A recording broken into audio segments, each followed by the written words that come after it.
MyBusinessMobile Setup Project Defaults. This video will discuss how to set up your default text and your billing rates. What is the default text? When you generate a contract, proposal, either one, most in the trades are used to having perhaps a Word document or an Excel document that they open from a previous contract and save it as the new contract and make a few edits. MyBusinessMobile is designed that you can set up your default text. In other words, the general information that's the same on every contract. For example, it may be your overhead charges as shown here for the contractor in the state of Mass. Could be your labor rates. This is specific to that project, but if you scroll down, you now have a payment schedule that's part of your default text. Items that are not included, who to make the checks payable to, and then also your terms and conditions, your legal requirements in instituting a contract with that homeowner or client. So then where do you edit this? By selecting the default text from your admin under Project Defaults, you see that you have a list of items that you're allowed to edit. The first listed is your invoice defaults. So when you create a new project, all this information will be set up for you automatically.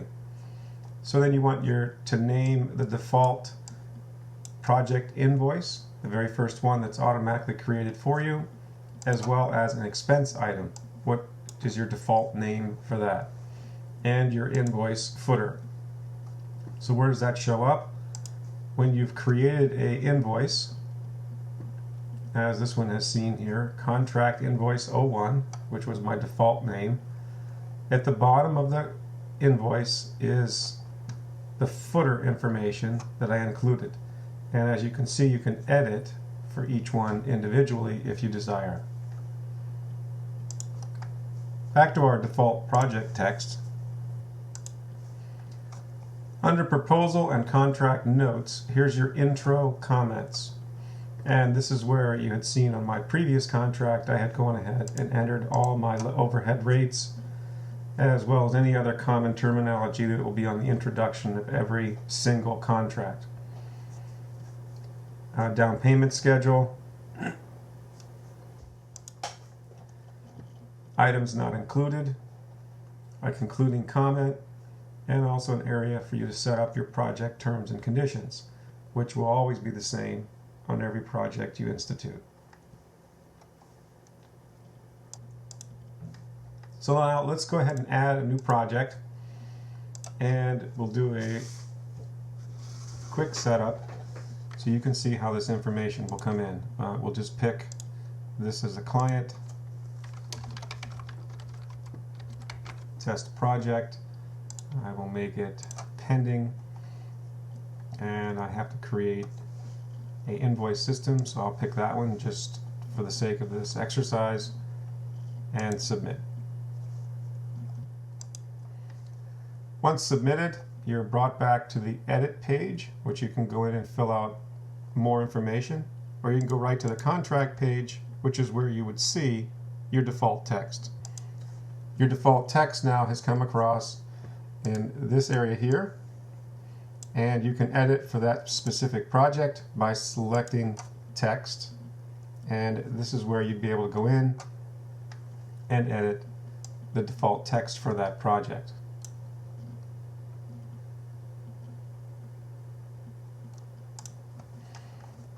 Very straightforward, very simple. You also have the ability to set up change order terms and conditions if they were to be different than your original contract. On mine, I just said it was the same terms and conditions as the original contract. But here's where you could enter that default text. When you are creating the contract, depending on how you send your contract information to your clients, some will send an itemized list of all the items that will be done. Others send a total only. So this area here, remove scope from contract, is for you to be able to remove it from the print functionality of the contract. For example, if we went to a contract and we selected print, you have an option here where you can print the total only.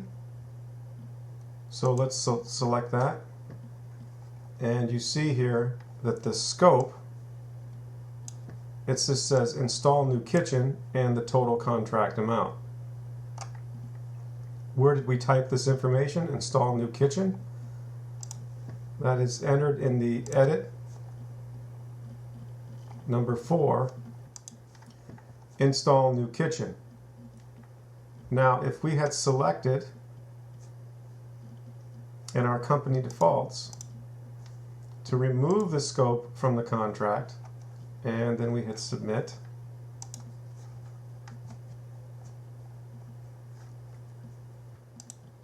we then go back to our contract and select print and say total only. You now see that it only prints the total, and that little remark for the scope has been removed from the contract.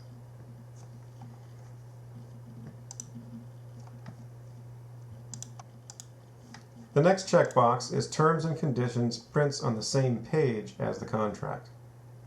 If you select that, as soon as it finishes filling the page with whatever the contract information is, it will immediately start printing the terms and the conditions, or it will always be on a separate piece of paper. That's what happens with the checkbox. Terms and Conditions prints on same page as contract. The next item in our project defaults are the billing rates. This is where we would go in and set up the different types of work that we would be billing out at T&M style work. And you can enter as many as you want depending on the type of client. If there's certain clients that you will charge less and certain clients you will charge more, you'd want to enter in all the variables at this stage. And then I will show you where it comes out. Now when you're entering company time to be billed as T&M materials, you'd select employees and you would go to the grid view. And in this category here, I had an employee enter in on his time card 8 hours.